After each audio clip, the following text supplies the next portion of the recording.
Hello అండి అందరికీ. అందరూ ఎలా ఉన్నారు? బాగున్నారా అందరూ? వెల్కమ్ టు ద ఆడియన్స్‌తో కథలు యూట్యూబ్ ఛానల్.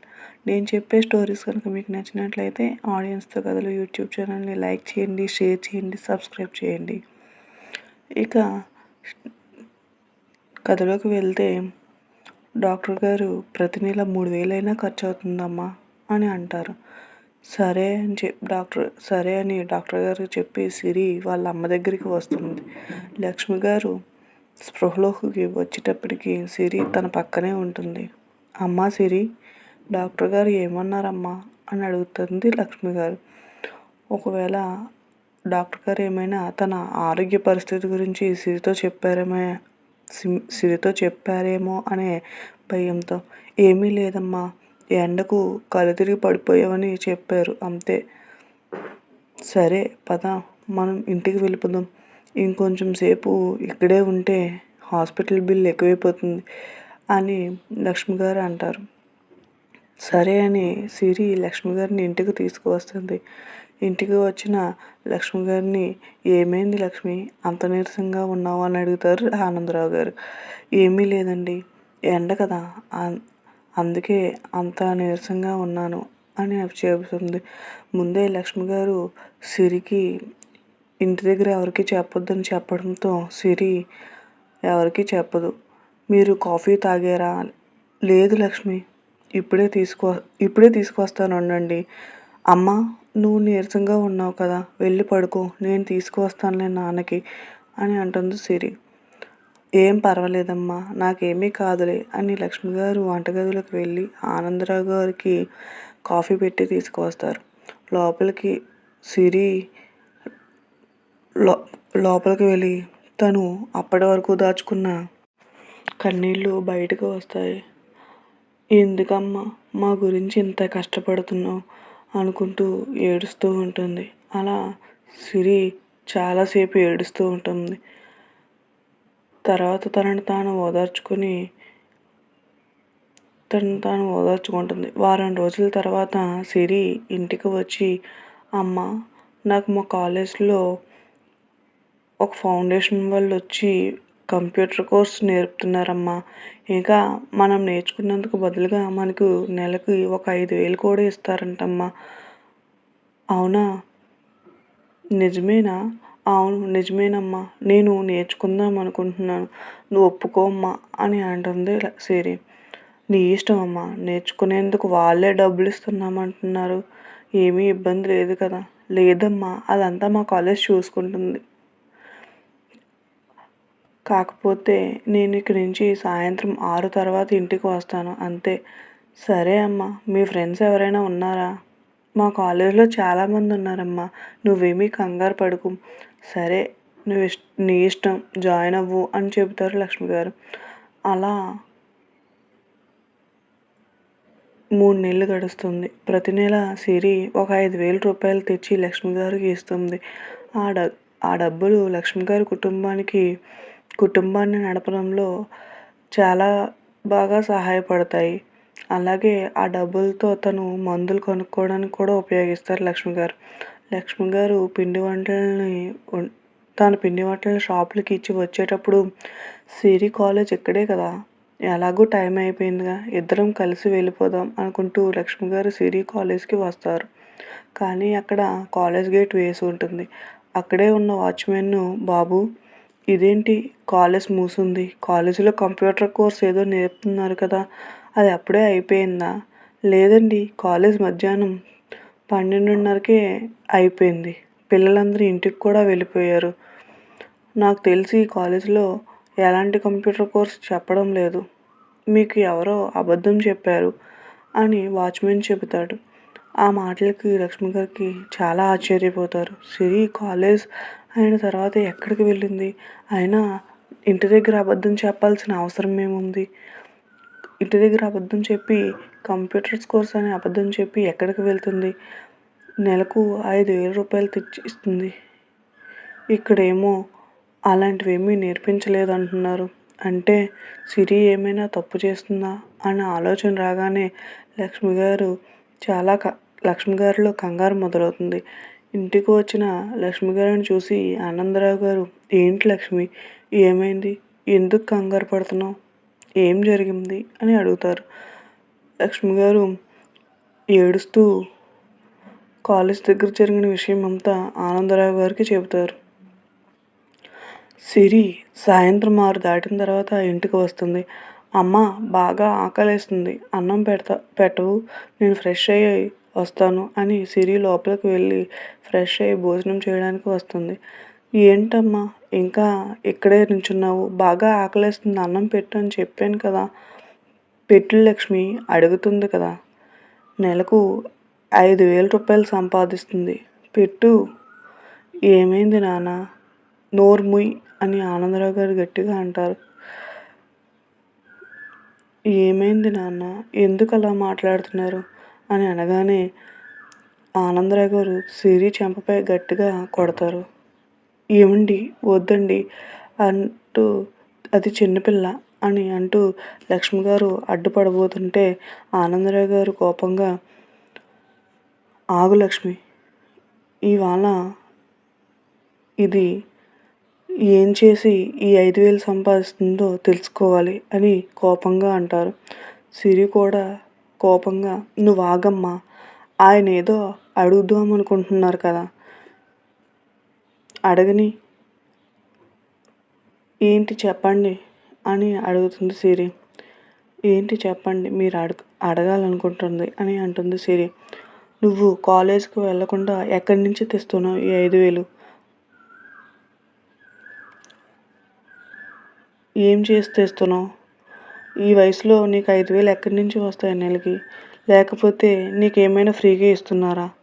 అసలు కాలేజ్ అయిన తర్వాత ఇంటికి రాకుండా సాయంత్రం 6 వరకు నువ్వు ఎక్కడికి వెళ్తున్నావు అని అడుగుతారు కోపంగా ఆనందరావు గారు. అసలు నన్ను అడగడానికి మీరెవరు?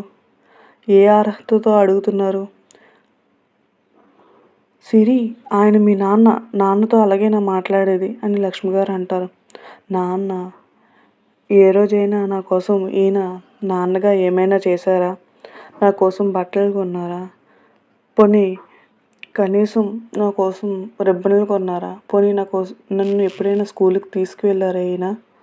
కనీసం చాక్లెట్ అయినా కొన్నారా ఆయన? మా అమ్మ చెప్పింది కాబట్టి నేను మిమ్మల్ని నాన్న అని పిలుస్తున్నాను. లేకపోతే నువ్వు అసలు తండ్రిగా ఏం చేసావని నేను నాన్న అని పిలవడానికి? ఏ రోజైనా ఈ కుటుంబం కోసం రూపాయి సంపాదించి తెచ్చావా అని సిరి ఆనందరావు గారిని అడుగుతుంది. ఆనందరావు గారు, లక్ష్మి గారు సిరి మాటలను ఆశ్చర్యపోయి చూస్తూ ఉంటారు. ఇద్దరు కుటుంబం కోసం కష్టపడి సంపాదించి కుటుంబం అవసరాలను తీర్చేవారిని తండ్రి అంటారు. అంతేగాని అలా న్యూస్ పేపర్ పట్టుకొని ఎక్కడేం జరిగిందో అని చుట్టుపక్కల వాళ్ళతో మాట్లాడుతూ కూర్చొని జీవితం గడిపేసేవారిని నాన్న అని అనరు అని సిరి అంటుంది. ఆ మాటలకు ఆనందరావు గారు ఏమి మాట్లాడలేకపోతారు. ఆ రోజు ఇంట్లో ఎవరి మధ్య మాటలు ఉండవు. ఇల్లంతా నిశ్శబ్దంగా ఉంటుంది. శేఖర్ సినిమాలు సీరియాలు అని తిరుగుతూ ఉంటాడు. ఇంట్లో ఏం జరుగుతుందో పట్టించుకోడు. తర్వాత రోజు ఆనందరావు గారు రెడీ అయ్యి బయటికి వస్తారు. ఏమండి, టిఫిన్ చేయడానికి రండి అని లక్ష్మి గారు అంటారు. అంటే, వద్దు లక్ష్మి, నాకు టైం అవుతుంది, నేను ఉద్యోగం వెతుక్కోవడానికి వెళ్తున్నాను, నేను వెళ్తున్న పని జరగాలని కోరుకో అని చెబుతారు. ఆయన ఉద్యోగానికి వెళ్తున్నానని చెప్పగానే లక్ష్మి గారు చాలా సంతోషంగా ఉంటారు. సిరి కూడా అక్కడే ఉండటంతో ఆయన మాటలు సిరి వింటుంది. శేఖర్ వచ్చి, అమ్మ టిఫిన్ పెట్టు, బయటకు వెళ్ళాలి అంటూ శేఖర్ వస్తాడు. శేఖర్ వచ్చిన తర్వాత ఆనందరావు గారిని శేఖర్ని పిలిచి గట్టిగా చెంపపై ఒకటి గట్టిగా కొడతారు. ఏమైంది నాన్న అని అడుగుతారు శేఖర్. నీకు ఇదే చెబుతున్నాను, ఇంకొక 15 రోజుల్లో నువ్వు ఏ జాబ్ అయినా తెచ్చుకో, లేకపోతే ఈ ఆనందరావులో వేరే ఆనందరావుని చూస్తావు అని చెబుతాడు. దాంతో శేఖర్ సరే అని చెబుతాడు. ఆనందరావు గారు తన సర్టిఫికెట్స్ తీసుకుని ఒక కంపెనీకి ఇంటర్వ్యూకి వెళ్తారు. అక్కడ ఇంటర్వ్యూ చేసే అతనికి, గుడ్ మార్నింగ్ సార్, నా పేరు ఆనందరావు, చెప్పండి మీరు ఏ పని మీద వచ్చారు అని అడుగుతారు అతను. సార్ నేను ఈ ఉద్యోగానికి అప్లై చేయడానికి వచ్చానని చెప్తారు ఆయన. అదేంటి సార్, రిటైర్ అయ్యే వయసులో ఉద్యోగం చేయడానికి వచ్చానని చెప్తున్నారు. సారీ సార్, మీకు ఈ వయసులో ఈ ఉద్యోగం చేయడానికి మీకు వీలు పడదు అని చెప్తారు. అలాగే అని చెప్పి ఆనందరావు గారు అక్కడి నుంచి వచ్చేస్తారు. ఆయన చాలా కంపెనీలు తిరుగుతారు. ఏ కంపెనీకి వెళ్ళినా ఉద్యోగం ఇవ్వలేమని చెబుతారు.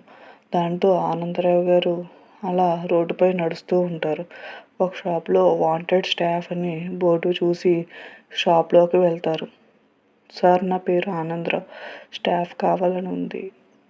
అది మీరు ఈ వయసులో చేయలేరండి, వచ్చిన లోడ్ని దించాలి, మీరు చేయలేరు.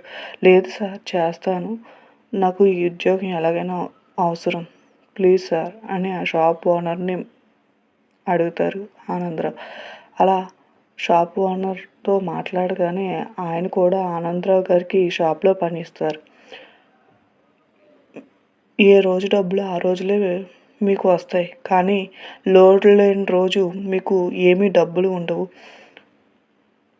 అని చెబుతారు షాప్ ఓనర్. సరే అని చెప్పి ఆనందరావు గారు అక్కడ ఉన్న బండిలోని లోడ్ దించుతారు. ఆయనకి ఆ రోజు లోడ్ దించినందుకు గాను ఒక 500 రూపాయలు షాప్ ఓనర్ ఇస్తారు. ఆ డబ్బులు తీసుకొని ఆనందరావు గారు ఇంటికి బయలుదేరుతారు. గొడవ జరిగిన దగ్గర నుండి ఇంట్లో సిరితో ఎవరూ మాట్లాడరు. సిరి కూడా వారం రోజుల నుంచి కాలేజీకి వెళ్ళకుండా ఇంట్లోనే ఉంటుంది. సాయంత్రం అవ్వగానే ఆనందరావు గారు లక్ష్మి గారిని పిలిచి ఇంటికి వచ్చిన ఆనందరావు గారు లక్ష్మి గారిని పిలిచి, లక్ష్మి ఇదిగో నా మొదటి సంపాదన అని ఆవిడకి ఇస్తారు. లక్ష్మి గారు సంతోషంతో దేవుడి దగ్గర పెట్టి దండం పెట్టుకుంటారు. ఆయన సిరి దగ్గరికి వచ్చి, ఇప్పుడు నాకు తండ్రిగా హక్కు ఉందనుకుంటాను, సంపాదించేవాడే తండ్రి అని అన్నావుగా, అందుకే ఇప్పుడు నాకు అడిగే హక్కు ఉంటుందని అన్నావుగా, ఇప్పుడు చెప్పు, నువ్వేం చేసి నెలకు 5,000 సంపాదిస్తున్నావు అని అడుగుతారు.